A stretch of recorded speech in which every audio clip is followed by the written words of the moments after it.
우리는 하루에도 몇 번씩 마음속으로 재판을 엽니다. 스스로 판사가 되고 검사가 되고 때로는 배심원이 되지요. 피고인석에는 주로 가까운 사람들을 세우죠. 남편, 아내, 부모, 친구, 동료를 세웁니다. 그리고 유능한 검사가 돼서 그들의 잘못을 낱낱이 고발하지요. 저 말투가 왜 저래? 표정 좀 봐. 인격에 결함이 있나? 왜 저러고 살아? 저 사람 때문에 상처받은 사람이 한둘이야? 내가 얼마나 상처받았는지, 불편했는지, 민망했는지만 계속 되뇌이면서 유죄 판결을 내리죠. 그 사람 잘못이야. 내가 그 인간 때문에 이러고 사는 거야. 그런데 오늘 본문은 우리에게 그 마음속 재판을 멈추라고 합니다. 예수님이 성전에서 사람들을 가르치고 계셨습니다. 그때 서기관들과 바리새인들이 한 여자를 끌고 와요.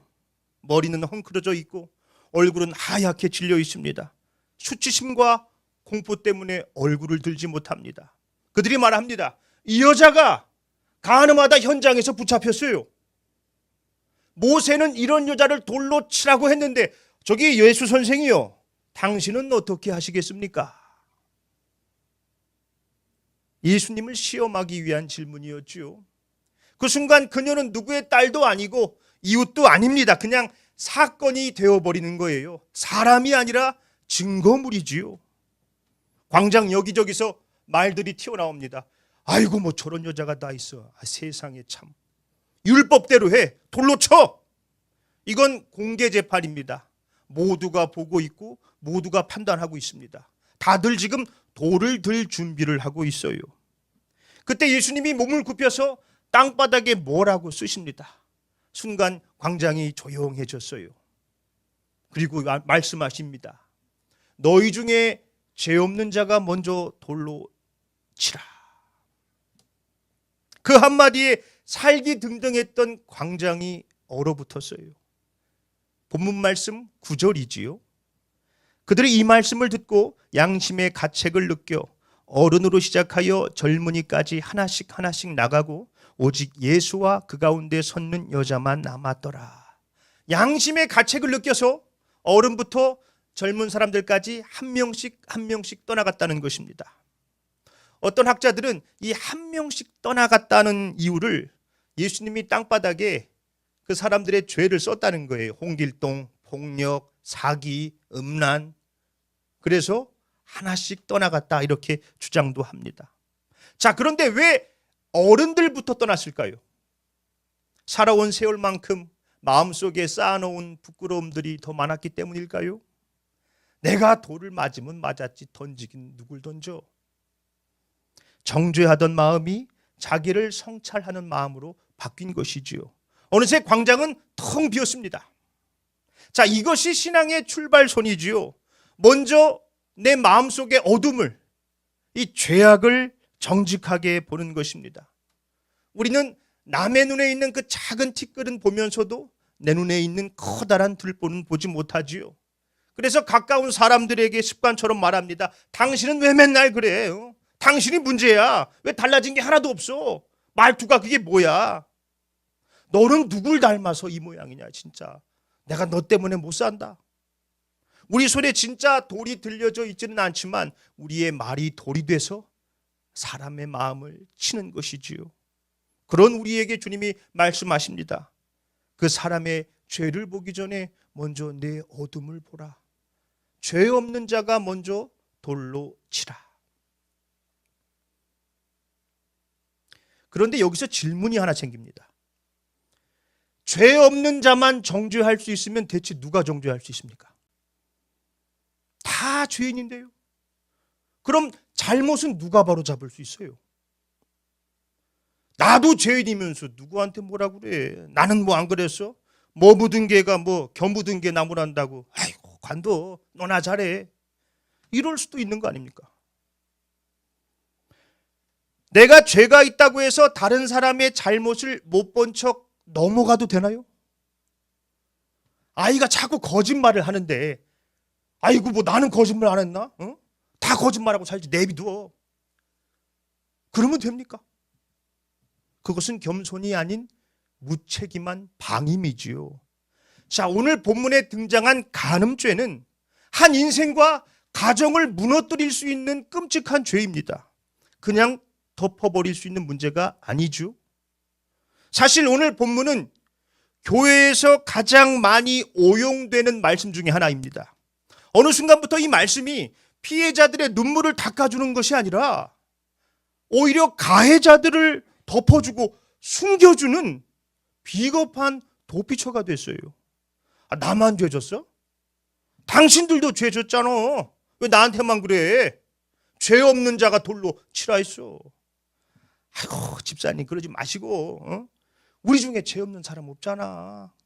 그냥 이번 한 번만 넘어가요.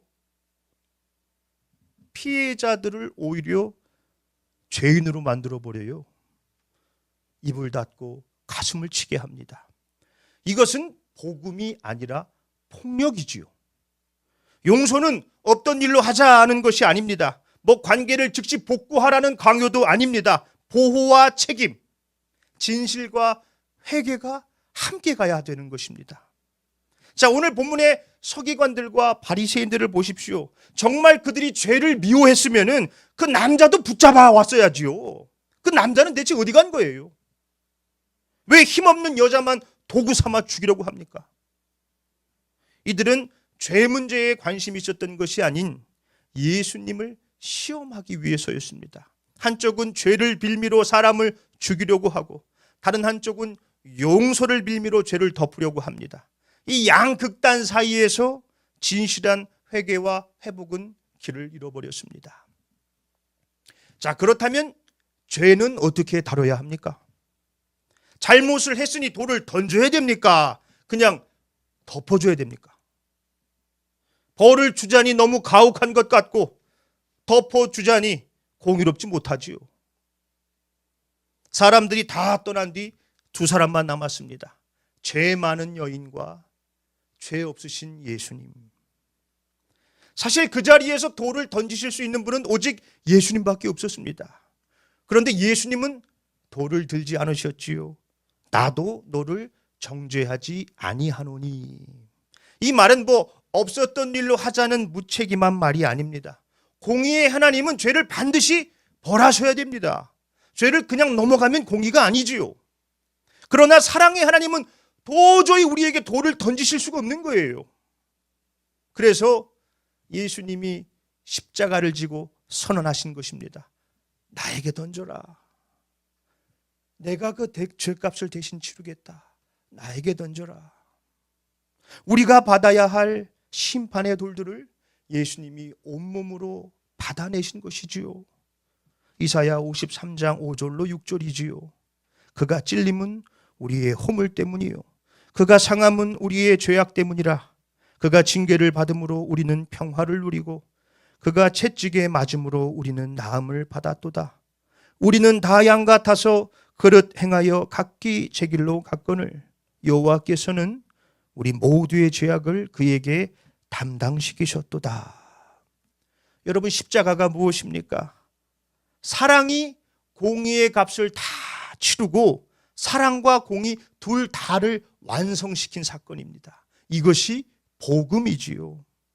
그 십자가 앞에 정직하게 서면 보이는 것들이 있습니다. 돌을 들 자격이 없으면서도 마음속으로 수없이 돌을 던져왔던 내 모습을 보게 되지요. 그 여인의 자리에서, 돌에 맞아 죽어야 될 자리에서 생명으로 건진받은 우리의 모습을 보게 됩니다. 예수님께서 그 여인에게 마지막으로 당부하신 말씀이 무엇입니까? 11절, 예수께서 이르시되 나도 너를 정죄하지 아니하노니 가서 다시는 죄를 범하지 말라 하시니라. 가서 다시는 죄를 범하지 말아라. 이것은 조건이 아닙니다. 살려주신 분의 마지막 부탁. 이제 그 죽음에서 빠져나왔으니 다시 그 길로 가지 말아라. 여러분, 회개는 벌 받는 게 무서워서 몸부림치는 게 아닙니다.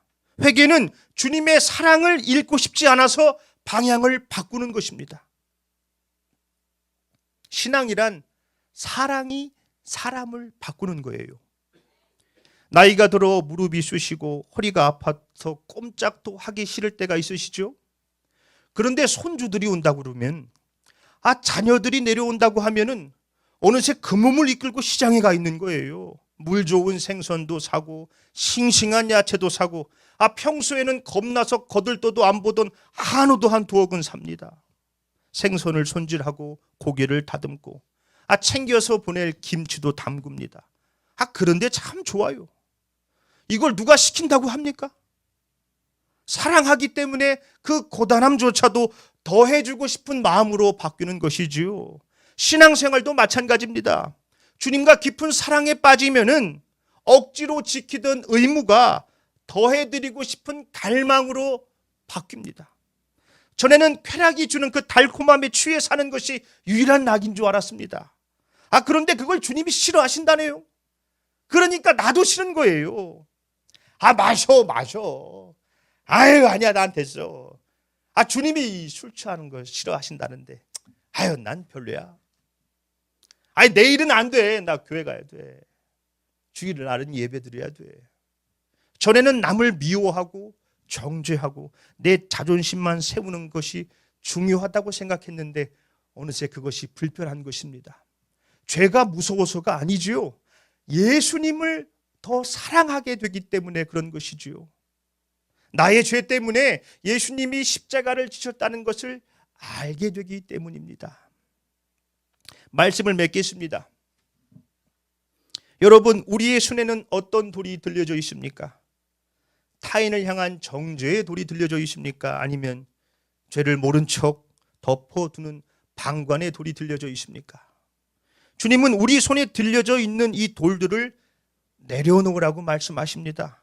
정죄의 돌을 내려놓고 마음속 재판을 멈추라 하십니다.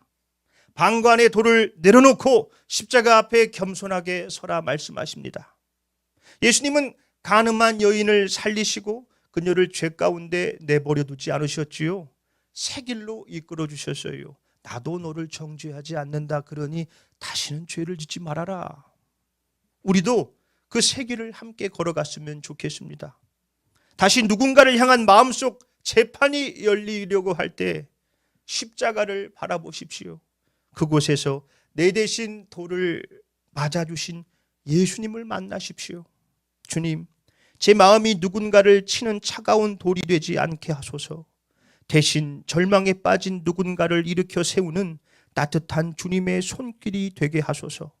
정죄가 아닌 진실한 회개로, 방임이 아닌 책임 있는 회복의 길로 함께 걸어가는 행복한 교회가 되기를 예수님의 이름으로 축복합니다. 아멘.